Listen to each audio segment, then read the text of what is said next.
ঈদের আগে পরীক্ষামূলকভাবে ফ্যামিলি কার্ড চালু করবে সরকার, আন্তঃমন্ত্রণালয়ের সভায় সিদ্ধান্ত। হতদরিদ্র থেকে আরম্ভ করে তারপরে দরিদ্র, তারপরে মধ্যবিত্ত, এইভাবে যাবে। ঈদের আগেই পাইলট প্রজেক্ট হিসাবে চালু। ফ্যামিলি কার্ড যত দ্রুততম সময়ের মধ্যে আমাদের দেশের মায়েদের কাছে পৌঁছে দেওয়া যায় সেই লক্ষ্যে সিদ্ধান্ত হয়েছে। ঋণের বোঝা বাড়িয়ে গেছে অন্তর্বর্তী সরকার, মন্তব্য দেবপ্রিয়র। দেনা পরিশোধের সুযোগ কাজে না লাগানোর সমালোচনা। প্রথম রোজাতেই চড়া নিত্যপণ্যের দাম, পেঁয়াজের কেজিতে বাড়তি 10 থেকে 15 টাকা, নিয়ন্ত্রণে খাতুনগঞ্জে অভিযান।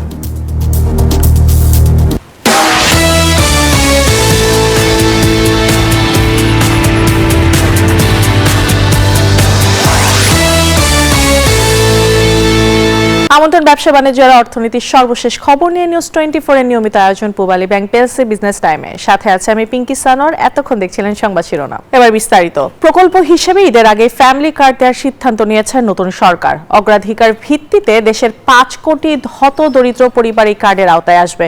সচিবালয়ের প্রধানমন্ত্রী তারেক রহমানের সভাপতিত্বে আন্তঃমন্ত্রণালয় বৈঠকে এই সিদ্ধান্ত নেওয়া হয়েছে। ফ্যামিলি কার্ডে দেওয়া হবে নগদ টাকা, টাকার পরিমাণ হবে 3000।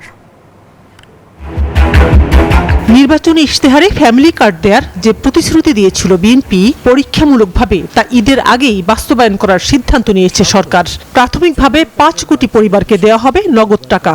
এই কার্ড দিবে পরিবারের খাদ্য নিরাপত্তা, করবে স্বাবলম্বী। শপথ গ্রহণের পর দ্বিতীয় দিন সচিবালয়ে আন্তঃমন্ত্রণালয়ের সভায় এ সিদ্ধান্ত নেওয়া হয়। সভায় সভাপতিত্ব করেন বিএনপি চেয়ারম্যান প্রধানমন্ত্রী তারেক রহমান। বৃহস্পতিবার বেলা 11:30টায় ফ্যামিলি কার্ডের কর্মপরিকল্পনা নিয়ে এই আন্তঃমন্ত্রণালয়ে বৈঠক অনুষ্ঠিত হয়েছে। পরে বৈঠকের সিদ্ধান্ত জানিয়েছেন মন্ত্রীরা। নির্বাচনী ম্যানিফেস্টোতে ফ্যামিলি কার্ডের ইস্যুর বিস্তারিত উল্লেখ আছে, সেটা কার্যকর কিভাবে করবে সেটা নিয়ে আজকে আলোচনা হয়েছে। এটা একটা কমিটি করা হয়েছে, অত শুরু করবে হতদরিদ্র থেকে আরম্ভ করে তারপরে দরিদ্র, তারপরে মধ্যবিত্ত, এইভাবে যাবে। ঈদের আগেই পাইলট প্রজেক্ট হিসাবে চালু হবে। যে মা পরিবারের নেতৃত্ব দেয় সেই মার নামে এটা ইস্যু হবে। আমাদের এনআইডির সাথে কোয়েনসাইড করে আমরা দ্রুততম সময়ের মধ্যে, তবে এটা দেখা যাবে যে আমরা আগামী 6 মাসের, ঈদের আগে তো অবশ্যই শুরু হয়ে যাবে, বাট দেখা যাবে যে 3 মাস 6 মাসের মধ্যে আমাদের কাভারেজ মোর দেন 50% হয়ে যাবে। সরকার বলছে পর্যায়ক্রমে পরিবারের নারী সদস্যদেরকে এই কার্ড দেওয়া হবে। ফ্যামিলি কার্ড বিতরণ, বাস্তবায়ন পদ্ধতির নির্ধারণ এবং অর্থ বরাদ্দ সহ সামগ্রিক বিষয় ঠিক করতে অর্থমন্ত্রীকে প্রধান করে কমিটি করা হয়েছে বলেও জানা গেছে। এটা আমাদের নির্বাচনী ওয়াদার মধ্যে সবচেয়ে গুরুত্বপূর্ণ ওয়াদা। এই বিষয়গুলিকে চূড়ান্ত করার জন্য একটা ছোট্ট কমিটি গঠন করা হবে মাননীয় অর্থমন্ত্রীর নেতৃত্বে। কতটুকু করা যায়, কত দ্রুত করা যায়, সংখ্যায় কি হবে, এ নিয়ে আমরা বোধহয় 2-1 দিনের ভিতরে আমরা ফাইনাল। আগেই বোধহয় কিছু এরিয়া আমাদের ফিক্সড করা আছে। ফ্যামিলি কার্ডের ভিতরে যে সুবিধা থাকবে এর ভিতরে স্পেশালি মহিলাদের এবং ক্যাস্টটা। ফ্যামিলি কার্ড দেওয়ার ক্ষেত্রে রাজনৈতিক বা ধর্মীয় পরিচয় যাতে কোনোভাবেই সামনে না আসে তা নিয়ে নির্দেশনা দিয়েছেন প্রধানমন্ত্রী তারেক রহমান। দায়িত্ব নেওয়ার পর দ্বিতীয় দিনের মতো সচিবালয়ে অফিস করছেন প্রধানমন্ত্রী তারেক রহমান। সকালে মন্ত্রিপরিষদ বিভাগের এই ভবনের দ্বিতীয় তলায় প্রধানমন্ত্রীর জন্য রাখা কক্ষে তিনি প্রথমে বিভিন্ন বাহিনী প্রধানদের সাথে বৈঠক করেছেন। এরপর মন্ত্রিসভার সদস্যদের সাথে আন্তঃমন্ত্রণালয়ে বৈঠক করেছেন। সেই বৈঠকে বিএনপির নির্বাচনী ইশতেহারে যেসব প্রতিশ্রুতি ছিল সেগুলো বাস্তবায়নে মন্ত্রীদের কাজ করার নির্দেশনা দিয়েছেন প্রধানমন্ত্রী তারেক রহমান। সচিবালয় থেকে শাহনাজ ইয়াসমিন, নিউজ 24। দায় দেনা পরিশোধের সুযোগ কাজে না লাগে নতুন সরকারের উপর ঋণের বোঝা বাড়িয়েছে অন্তর্বর্তী সরকার, এমন মন্তব্য করেছেন অর্থনীতিবিদ ডক্টর দেবপ্রিয় ভট্টাচার্য।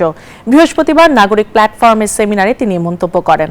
তার মতে রিজার্ভে কিছুটা স্বস্তি ফিরলেও সামষ্টিক অর্থনীতির অস্থিরতা এখনো কাটেনি। ফলে সামষ্টিক অর্থনীতিতে স্থিতিশীলতা ফিরে আনা হবে নতুন সরকারের জন্য বড় চ্যালেঞ্জ।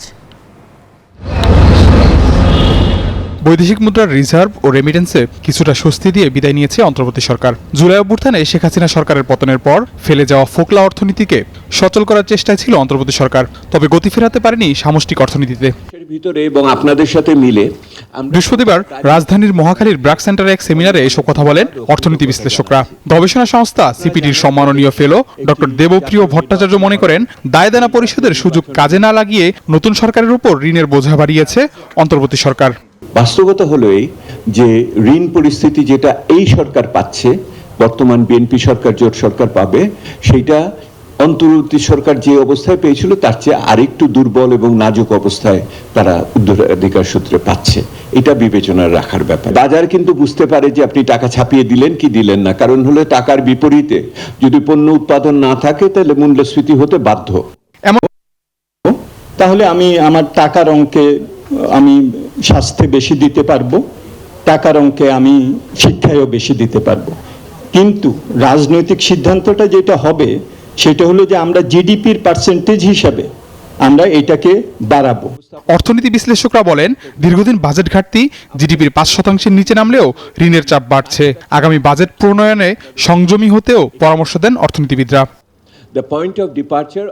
আবি আব্দুল্লাহ, নিউজ 24, ঢাকা। রোজার প্রথম দিনেই চড়া নিত্য পণ্যের দাম। বাজারে ব্রয়লার মুরগি কেজি প্রতি বিক্রি হচ্ছে 200 টাকা দরে, বেড়েছে গরুর মাংসের দামও। সপ্তাহের ব্যবধানে কেজিতে 10 থেকে 15 টাকা পর্যন্ত বেড়েছে পেঁয়াজের কেজিতে, বিক্রি হচ্ছে 60 থেকে 70 টাকা কেজিতে। কাঁচামরিচ বিক্রি হচ্ছে 130 টাকায়, বেগুন 80 টাকা কেজিতে। এক জোড়া লেবু বিক্রি হচ্ছে 50 টাকায়। দ্রব্যমূল্য নিয়ন্ত্রণ বৃহস্পতিবার সকালে চট্টগ্রামের খাতুনগঞ্জ বাজারে অভিযান চালিয়েছে জেলা প্রশাসন। শেষ করছি Pubali bank PSC business time. এতক্ষণ সাথে থাকার জন্য ধন্যবাদ।